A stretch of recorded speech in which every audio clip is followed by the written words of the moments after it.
मदिरालय में जहाँ पर मदिरा का पान होता हो, जहाँ पर मदिरा का पान होता हो वहाँ पर कलियुग का स्थान दिया। और ध्यान रखना, मदिरा जो है बहुत हमारे भक्त लोग कहते हैं कि महाराज इधर उधर पुलिस बड़ी घूमती है और महुआ इधर उधर बनता है।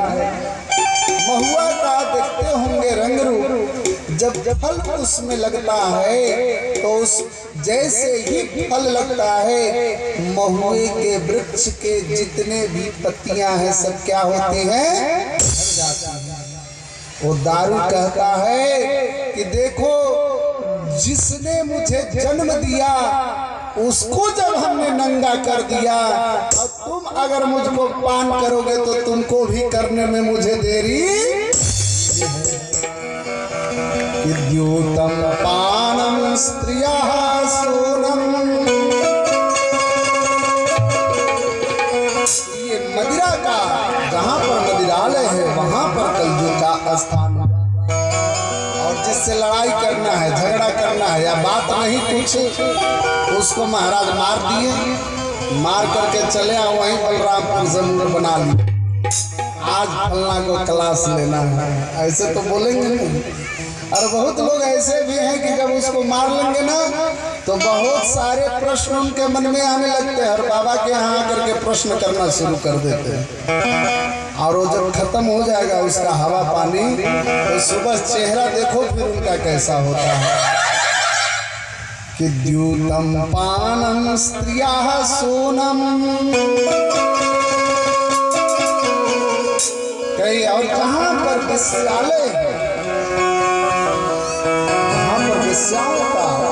का स्थान, द्यूतम पानम स्त्रियः सोनम यात्रा धर्म चतुर्विधम। और चौथा स्थान हिंसा के जगह पर दिया, जहाँ पर वो काटते कसाई खाने को, कत्ल खाने को, और वही उस कलयुग रूपी स्थान का हम लोग कितने लोग उसको भक्षा भक्षी करते हैं। जिस जीव में चीख हो, जिस जीव में तड़पता हुआ हो और वह जीव का भोजन अगर थाली में आता हो सामने तो बंधुओं वैसे वस्तु को, ऐसे खाद्य पदार्थ को कदापि नहीं स्पर्श करना चाहिए। 4 जगह स्थान दे दिया। राजा परीक्षित जी ने कहे कि कलयुग ने हाथ जोड़ करके कहा कि राजन आपने तो सब मुझे गलत ही जगह पर स्थान दिया, कोई अच्छा जगह पे स्थान दे दो। तो राजा ने कहा कि चलो एक स्थान तुम्हें अच्छा भी देते हैं, सोना में दे दिया। और सोना में दिया तो कलयुग क्या किया कि दुर्योधन का जो मुकुट था उसी मुकुट में जाकर के कलयुग बैठ गया। बहुत लोग प्रश्न करते हैं कि बाबा जी सोने तो बहुत लोग पहनते हैं, सोने का भगवान होते हैं, सोने का मुकुट होता है भगवान के, सोने के लोग आभूषण पहनते हैं, तो क्या उसमें कलयुग नहीं है? जो सात्विक पूर्वक धनोपार्जन किया जाता हो, जो सदाचार पूर्वक धन को अर्जित किया जाता हो, जो परिश्रम करके धन के अर्जित किया जाता हो, वहाँ पर कलयुग नहीं रहता, वहाँ पर सतयुग रहता है। और जो दूसरे को मार करके, छीन करके, काट करके, लूट करके, पीट करके अगर उससे हम सोना अर्जित करते हैं, धन अर्जित करते हैं, तो ध्यान रखना उसमें निश्चित है कि कलयुग का वास है, रहता है। और दुर्योधन पूरा पाती दिमाग का था, दूसरे के मुकुट में तो नहीं बैठ सकता, लेकिन दुर्योधन पूरा पाती दिमाग का था और उसी के मुकुट में जाके कलयुग बैठ गया। एक दिन राजा परीक्षित महाराज अपने अलमीरा को खोला, देखा कि अपने पूर्वजों का मुकुट सरियाया हुआ है। तब तब तक से एक चमचमाता हुआ मुकुट उनको दिखाई दिया। राजा परीक्षित जी ने विचार किया कि आज ही जो चमचमा रहा है मुकुट, इसी को मैं धारण करके जाऊंगा शिकार करने।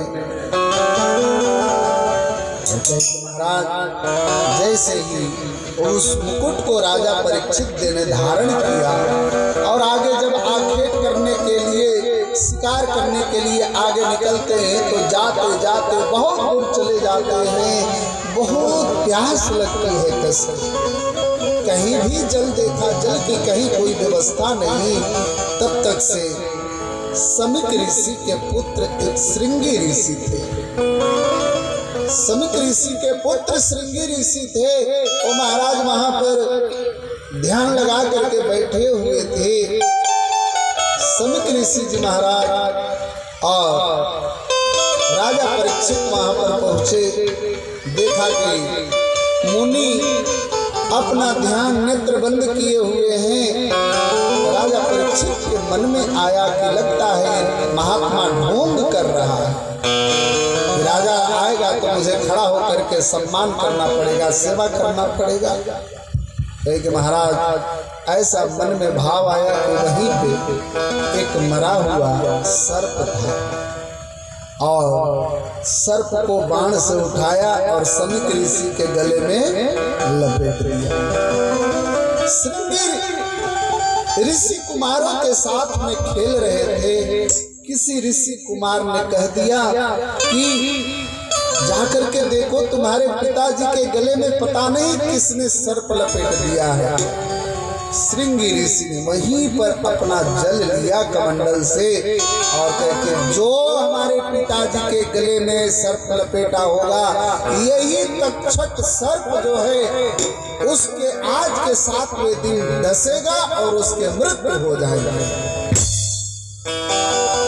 तो महाराज इतनी पहले तपस्या में जो मुंह से निकाल दिए हो जाता। अब तो इस बात को जब समिक ऋषि के पास में आए, सर्प को निकाल करके फेंका और इधर राजा परीक्षित जी घर में जा, अपने राज्य में जा करके और मुकुट को जब जैसे ही खोला रखा उतारा कि राजा परीक्षित जी को स्मरण आया, अरे राम राम, जो कि आज तक हमारे पूर्वजों ने रक्षा किया, संत महात्माओं को रक्षा किया, आज उनको हमने अपमानित किया है। पश्चाताप करने लगा। इधर समिक ऋषि का ध्यान टूटता है। श्रृंगी ऋषि ने बताया पिताजी हमने तो राजा को शाप दे दिया। समिक ऋषि ने कहा अरे श्रृंगी, राजा भगवान के तुल्य होता है, राजा प्रजा पालक होता है, प्रजा को भरण पोषण करता है और राजा को तूने शाप दे दिया। जाओ आज से मैं तुम लोग को शाप देता हूँ कि आज से ब्रह्मत्व की शक्ति तुम लोग को समाप्त हो जाए, नहीं तो किसी को शाप दे दोगे ऐसे ही। दोनों पिता और पुत्र राजा परीक्षित यहाँ आते हैं। राजन अब तुम अपना कल्याण का मार्ग प्रशस्त करो, क्योंकि तुझे शाप तो लग गया है।